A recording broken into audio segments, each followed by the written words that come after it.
Akala ko dati, yung salitang freedom ay katumbas ng kawalan ng bawal. Yung tipong ikaw ang boss, walang rules, at kung anong dikta ng nararamdaman mo, yun ang susundin mo. Parang life upgrade, di ba? Pero habang tumatagal, parang nakakapagod din pala. May freedom na nakakalito at nakakalunod sa dami ng choices. Biglang yung simpleng tama o mali, nagiging depende sa context o depende sa mood ko. Ang ending, imbis na peace of mind, puro ingay at gulo ang nakuha ko. Doon ko unti-unting naintindihan na ang freedom pala ay hindi chaos. Nung ibinigay ng Diyos ang kautusan o yung law, hindi niya tayo gustong ikulong. Minsan kasi ang tingin natin sa law ay parang entrance exam na kailangan mong ipasa para matanggap ka niya. Pero kung babalikan natin yung kwento sa Exodus, bago pa ibigay yung 10 Commandments, iniligtas na niya ang Israel mula sa Egypt. Hindi niya sinabing, sumunod kayo para iligtas ko kayo. Ang sabi niya, iniligtas ko na kayo, kaya ituturo ko sa inyo kung paano mamuhay bilang malayang tao. Ang law pala ay hindi limitasyon, kundi formation.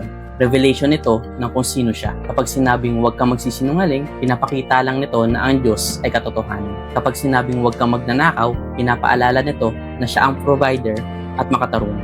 Bawat utos ay portrait ng karakter niya. At sa harap ng salamin na yon, doon natin nakikita yung totoong nating kalagayan. Habang nagiging malinaw yung standard, mas nagiging malinaw din na hindi pala natin kaya on our own. Dito pumapasok yung frustration na may kasamang pag-asa. Yung law, ginagawa tayong humble. Pinaparamdam nito sa atin na kailangan natin ng higit pa sa motivation. Kailangan natin ng bagong puso. At yung gutom na yon, sinadya talaga ng Diyos para ituro tayo kay Jesus. Ang law ay parang araw na nakaturo sa kanya. Sabi nga, hindi na parito si Jesus para buwagin ang kautusan, kundi para tuparin ito. Lahat ng hinihingi ng law, yung perfect holiness, kay Jesus lang natin matatagpuan. Kapag mali ang intindi natin dito, dalawa lang ang babagsakan natin. Either magiging legalistic tayo na puro pressure at yabang kapag feeling natin okay tayo, o magiging rebellious tayo na ang hanap ay kalayaan pero ang ending ay emptiness. Parehong sablay.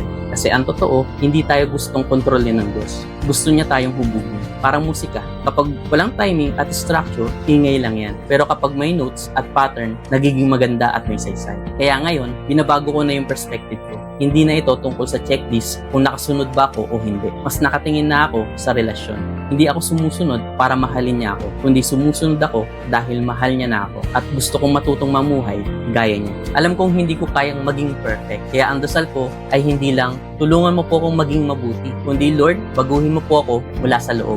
Sa huli, na-realize ko na pinaka-freeing na truth ay ito. Hindi mo kailangan maging perfect para maging kabilang. Tinanggap ka na niya. At dahil kabilang ka na, dahan-dahan kanyang tinuturuan kung paano mamuhay sa loob ng kanyang mga hangganan. Dahil ang tunay na kalayaan ay hindi yung walang boundaries, kundi yung pagiging buo sa piling na naglikha sa atin. Siguro ang totoong tanong na lang ay kung handa ba tayo magpahubog sa kanya para maging kung sino talaga ang intensyon niyang maging tayo.